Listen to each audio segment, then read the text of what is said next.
Alright, I'm going to go over your final exam review. Okay?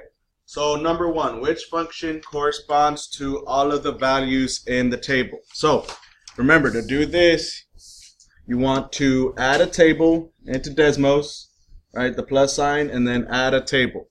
Okay? You're going to fill in your table, right? And then you can either check your answer choices to make sure they line up, or type y1 squiggly line mx1 plus b, right? And then check your answer choices to see which one of these lines up with the graph. Does that make sense? Okay, so do that real quick, and I'll go on to the next one. Okay, number two. It's kind of the same thing, right? They give you your 2 points. If you go to Desmos and you add the table, you can put -4 and 3 next to each other, and then 4 and 1, right?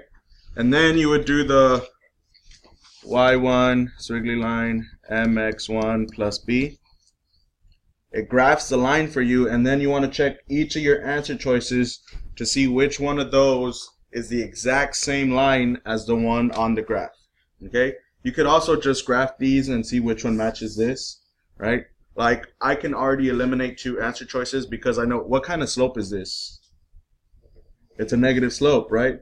So that means the number in front of the x has to be negative, right? So I can already eliminate f and g.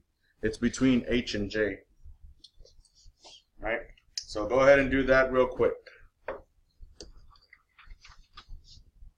All right, number 3, what is the x value of the solution to the system of equations? Okay, so remember, when you get a system that's 2 different equations, you put one in one box in Desmos, you put this one in the other, and then you want to look for where they cross, right?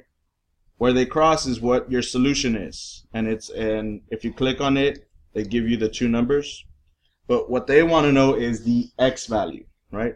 So whatever number is here, that's going to be your answer. They want the x value, not the y. Okay?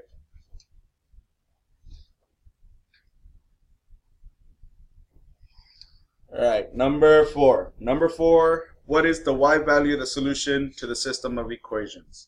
So same thing, right? System of equations. You have 2 different equations. You're going to do the exact same process as number 3. Put this in box 1. Put this in box 2. Find where they cross. The only difference is, what do they want now? The y value. They want the y value, right? So whatever answer is here, whatever number is here, that's going to be your answer. So do that one real quick. All right, number 5. A bag contains 55 coins consisting of dimes and nickels. The total value of the coins is $3.45. Which system of equations can be used to determine the number of dimes x and the number of nickels y in the bag?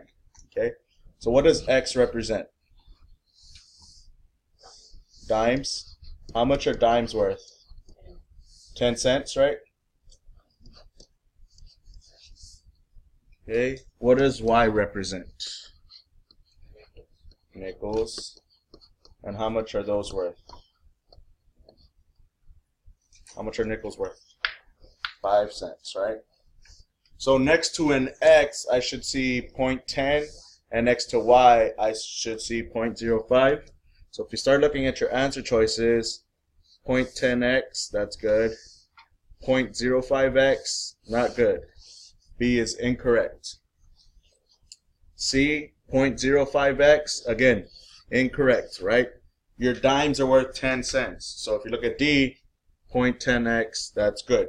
So my answer choice is between A and D.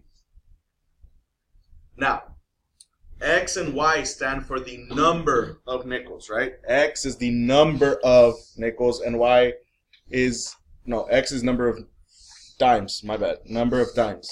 X is number of dimes, and Y is the number of nickels, right? Number of means how many coins there are, right? And it tells you in the beginning how many coins are there in total. How many coins are there in total? 55 coins, right? So the number of dimes plus the number of nickels should equal what? 345. The number of dimes and the number of nickels should equal what? 55, right? So which one would that be? That would be D. Okay? Number of dimes plus the number of nickels should be 55, right? We're talking number of. We're not talking the cost or the amount, right? If I would have said how many dimes are worth plus how much the nickels are worth, added together, that should equal $3.45, right? And that's what that first equation is. How many dimes and the times how much they are worth, how many nickels times how much they are worth should equal how much money is in the bag. Okay, so your answer would be D. Okay, number 6. The tables of ordered pairs represent some points on the graph of lines S and T. Which system of equations is represented by lines S and T? Okay, so we have two tables, right? So in Desmos, we have one. I'm going to fill that one in with the first one. So I have -2, -2,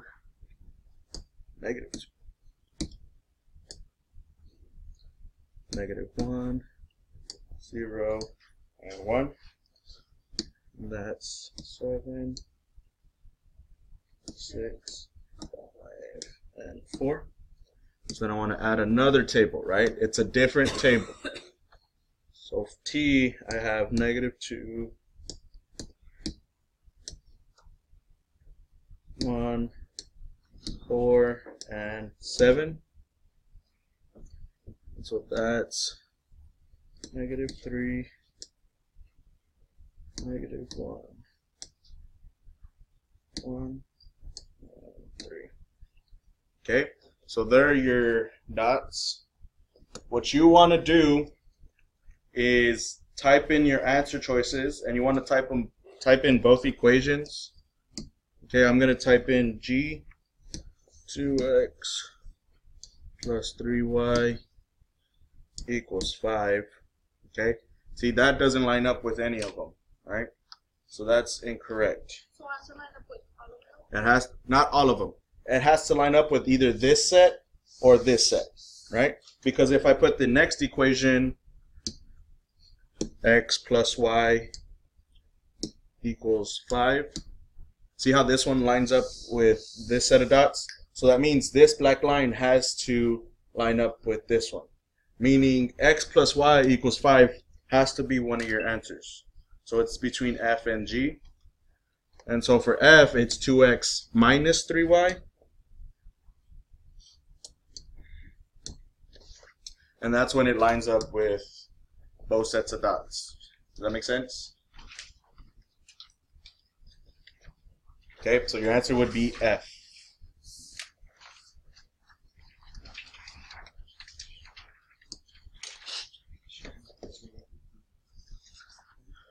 Okay, number 7. George went to Whataburger twice last week. Each burger cost the same amount, and each order of French fries cost the same amount. On the first trip, he bought 2 hamburgers and 3 orders of French fries for a total of $13.70.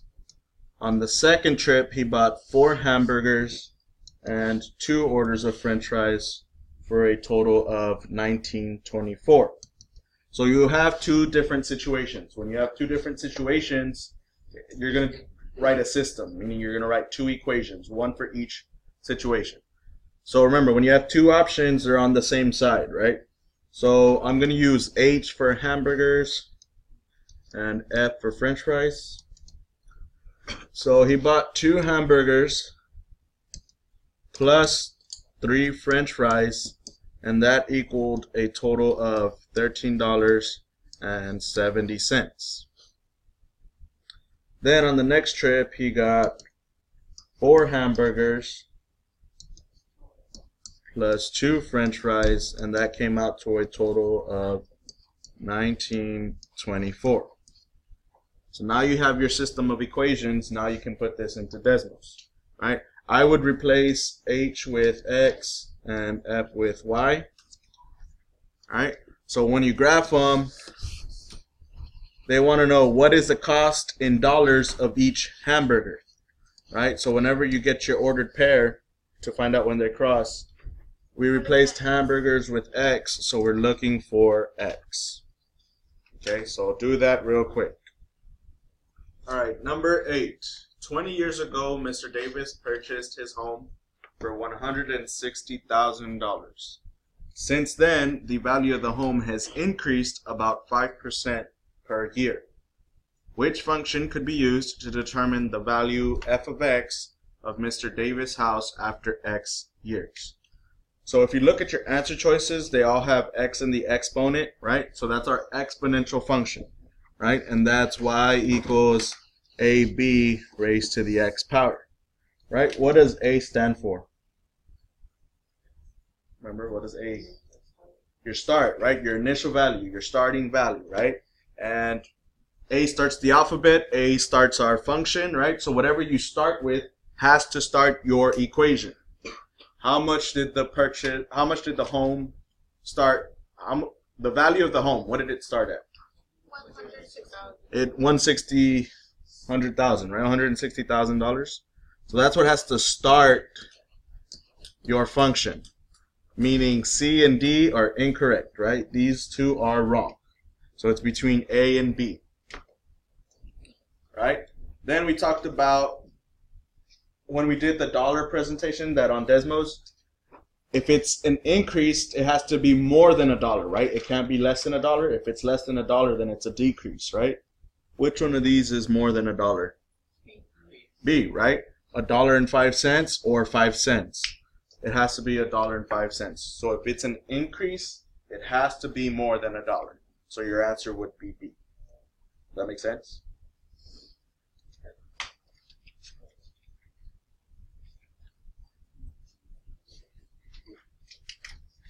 All right, number 9. There are 100 cancer cells in a science lab, and the number of cells doubles every hour. Which function could be used to determine the number of cancer cells after X hours? So again, we're dealing with our exponential function. So what should my function start with? 100, right? Meaning which two are eliminated? G and J, right? So it's between F and H. Now, if I had $1 and I doubled it, how many dollars would I have? 2, right? It doesn't say anything about an increase of 2%, right? It says it doubles. So meaning which one would be the answer? H, right? So if it says doubles, triples, quadruples, that means you're multiplying. If it doubles, you're multiplying by 2. If it triples, you're multiplying by 3. Quadruples, you multiply by 4. Okay? Percent is where you'll do the more than $1 or less than $1. Okay? So your answer would be H. All right, number 10. Which graph best represents the function f of x equals 5 times 1.25 raised to the x? Okay, $1.25, is that an increase or a decrease? Increase, meaning my function should be an increasing function, right? It should be a growth. So which two graphs should be eliminated? A and B, right? So it's between C and D. And C and D, all you have to do is plug that into Desmos and then match your graph to the graph on Desmos. Okay, so do that real quick.